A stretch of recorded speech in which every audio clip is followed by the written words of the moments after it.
A broke 28-year-old walks into a Mississippi diner, orders a full breakfast, and plans to run out without paying. Not the best start to a day. What happened next changed his life and accidentally made him one of the best reputation builders who ever lived. Hi everyone, in this video I'll explain the best way to maximize your reputation. We all know that being kind and generous is a great way to be appreciated by others. But this is like saying, to be healthy, take this medicine, or to be strong, go to the gym. sure, but what's the dose and how often should I go to the gym and what should I do there?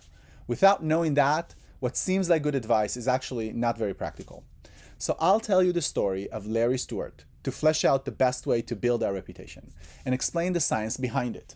By the end, you'll have a clear roadmap for what to do, how, and how much to do it to have a reputation that opens doors for you. In 1971, Larry Stewart was down on his luck after being fired as a traveling salesman. He was living in his car for 2 weeks. When he entered that diner, he knew full well he could not pay the bill. The diner owner was pretty shrewd. He could immediately tell Larry was nervous and fidgeting, and he probably had no money. But instead of busting Larry, the diner owner walked up to him, tapped him on the shoulder and said, "I believe you dropped this, sir," and handed Larry a $20 bill.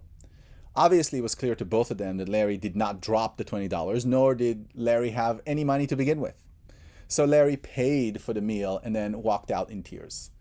Fast forward 8 years and Larry is doing better professionally and financially. It's almost Christmas time. He's in a drive-in restaurant where waitresses walk up to the cars to give food to the customers. He sees a freezing waitress with no coat on. He saw her shivering in the cold and he remembered his own time being down and out. So he handed her a $20 tip, which was a large amount. In 1979, $20 was $86 today in 2025, so a pretty large amount for a meal.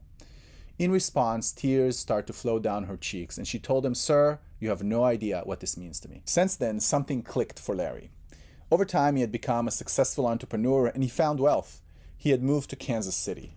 More importantly, for the next 31 years, he had become Kansas City's Secret Santa. He began to hand out $20 and $50 and $100 bills to strangers in need, whom he would encounter in laundromats and bus stations and thrift stores and anywhere. He never told anyone his name or who he was. And he continued to do this consistently every Christmas until 2006. Over time, he believes he gave away $1.3 million in small amounts to thousands and thousands of people. The only reason we know what he had done is a tabloid was about to reveal his identity, and he wanted to tell his own story before they did. And so he interviewed with Dave Ramsey about a year before his death and finally told us everything. Also, this is not a bad reason to tag Dave Ramsey on this video to get more views. So what's the key point? It wasn't that Larry gave away $1.3 million, that's admirable, but rather that he gave it away in the most reputation-efficient way humanly possible. Psychologists discovered something very interesting about human nature. When we help other people, two lines matter. The first is the reputation benefit to you. That shoots up fast for little amounts of help and then flattens completely for large amounts of help. The second line is the personal cost to you. That just keeps going up and up the more you give. That's true for any resource that you give another person to help them. Cash, charity, favors, time, effort, everything. Once you hit the social norm of being decent, extra generosity is basically not adding to your reputation and certainly does not justify the cost to you. Research backs this up. For example, in one study, researchers went to a classical music orchestra that runs on donations. At every concert, there's a sign posted at the door asking for a suggested donation. Usually it was $10. The researchers wanted to see how different donation amounts are evaluated, and so they handed out surveys to people who went to the concerts. It turned out that concert goers evaluated somebody who donated exactly $10, the suggested amount, they evaluated that person positively. And somebody who donated nothing negatively. That's not surprising. The interesting part came when researchers looked at how someone who donated $20, which was double the suggested amount, how that person was evaluated. That generous person was evaluated positively, but no more positively than the person who donated just $10. Later, the researchers found this result was true regardless of how high the suggested donation was. For example, if the suggested donation was $20, then giving $50 was evaluated just as good as giving only $20. If there wasn't any suggested donation, then any donation at all was evaluated basically the same, regardless of how high it was. In other studies, researchers found roughly the same result with large amounts of money, as well as with helping measured in terms of time or effort or any other resource. So let's go back to Larry Stewart, our Secret Santa. This research means that whether he realized it or not, he cracked the code of reputation. To understand that, let's take a hypothetical. So imagine you have $1 million. Option A is to give one person or one entity, like a children's hospital or university, give them the $1 million. In this case, maybe the staff, a handful of parents would feel personally grateful, but a lot of the reputation boost would be wasted because very few people would experience the gift, and it would be very costly to you. Option B, which is what Larry actually did, is to take this $1 million and slice it up into $100 pieces. That means 10,000 small gifts, which lead to 10,000 separate reputation spikes. Each of these 10,000 people thinks, somebody amazing just helped me.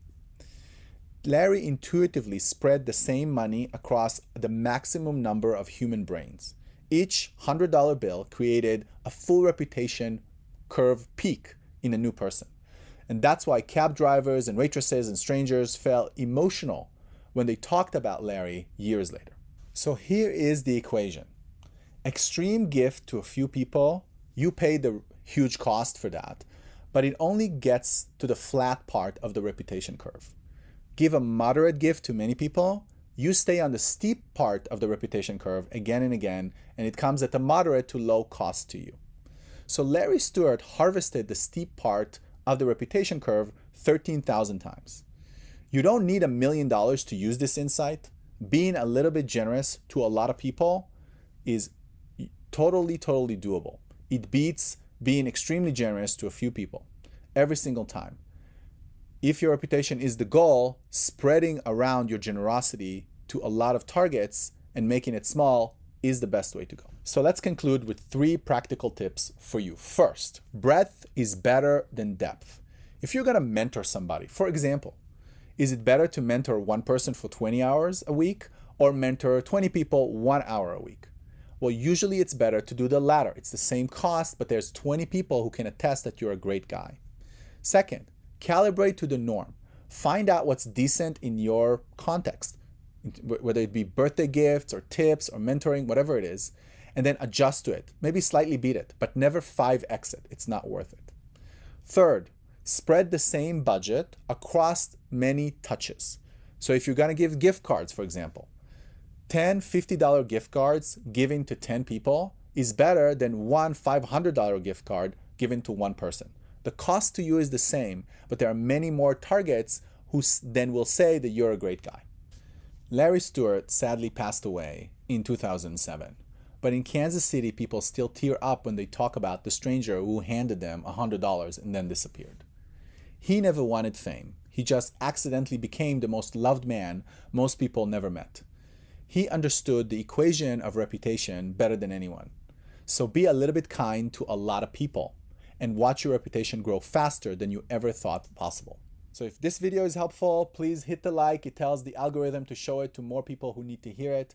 Please subscribe. Every week I'm going to break down research like this into things that you can use. So now go be a little bit nice to lots of people. Good luck.